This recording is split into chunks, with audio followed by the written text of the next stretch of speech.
more I get into making my own furniture and the more I come to appreciate plywood and its simplicity of the nature of the product, and I mean, with a little bit of creativity, the design possibilities are absolutely endless. For the design of this shelf, I'm using Kerf cuts. And in order to make the 180-degree bend that I needed to get the shelf to go together, it took 23 cuts spaced out at 1 centimeter each. And each cut goes almost the entire way through the plywood, leaving only the last 2 veneers exposed. The shelf itself will be composed of 5 pieces. The piece with the kerf bends, then there will be a span piece that goes in between the 2 bent ends, a backboard, and the whole thing will be held on the wall with a French cleat. The wall hooks that I'm using are going to be made out of concrete and 3/8 concrete anchor bolts. They're going to be mounted into the backboard using threaded inserts, but we're going to go into those more later. Through this entire process, I learned an awful lot about what not to do on kerf bending plywood. Like, for example, don't get the plywood too wet because that'll cause the glue to fail. Don't bend too fast because you'll end up snapping the piece of wood. The depth that the cuts go, that's really important. You want to leave as little wood as you can, but you still need enough there for some structural integrity. Probably the most important thing that I learned out of all of this is have lots of extra plywood on hand because the learning curve on this one is pretty steep. I think I'm going to change the name of my next video from 37 ways to not kerf bend plywood to kerf bend plywood shelf, because I got it finally. Both sides on the same piece of wood. Now if you want to see all the failed attempts, here's 3. And look at all those. That's what we call experience.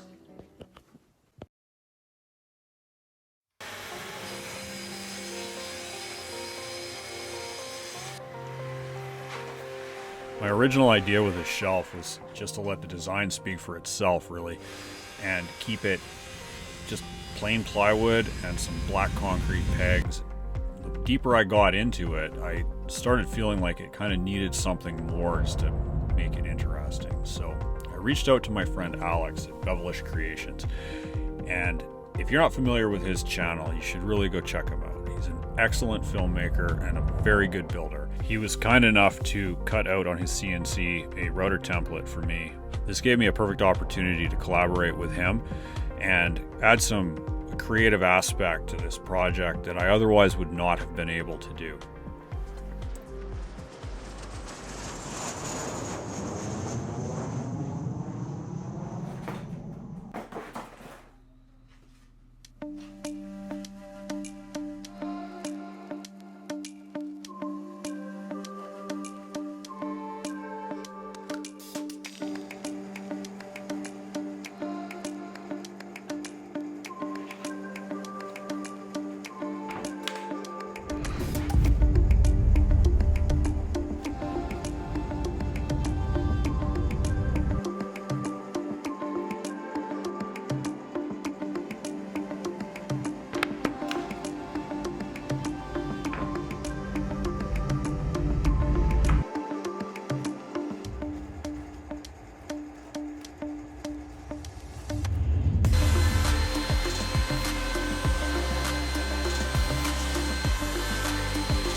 the big problem with doing an epoxy inlay in plywood that I have found is that if the epoxy is colored in any way, it bleeds into the plywood really, really bad, to the point where it will wreck the project.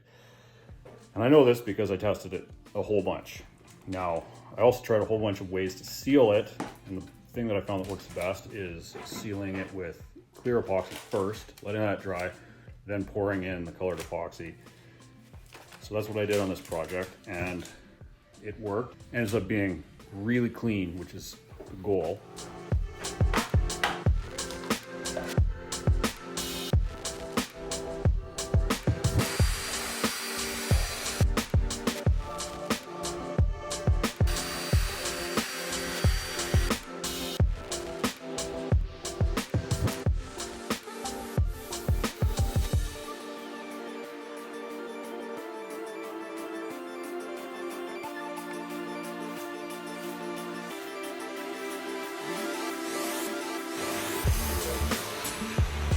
Okay, let's talk about these concrete pegs. Now, this is super simple design. It's just a 1-inch PVC pipe as a form with one of these 3/8 expandable concrete anchors embedded inside the concrete, which we're gonna pour in around it. This is how I did it.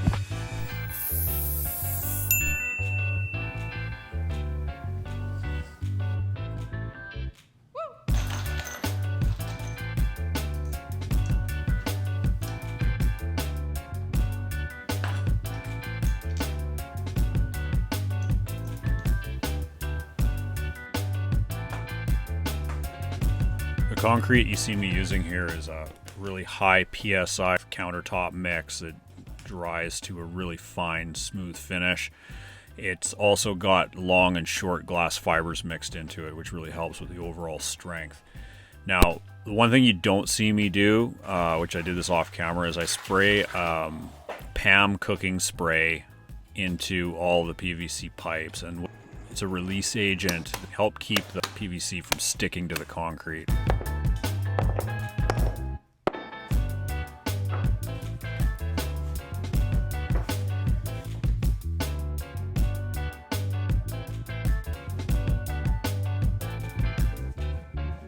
Out of 16 that I poured, I only broke 3 trying to get them out of the mold, which is actually better than I thought. Honestly, I thought I was going to break half of them reefing on them with that pipe wrench, but it worked pretty good. If you do try making these this way, make more than you need though, for sure.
you.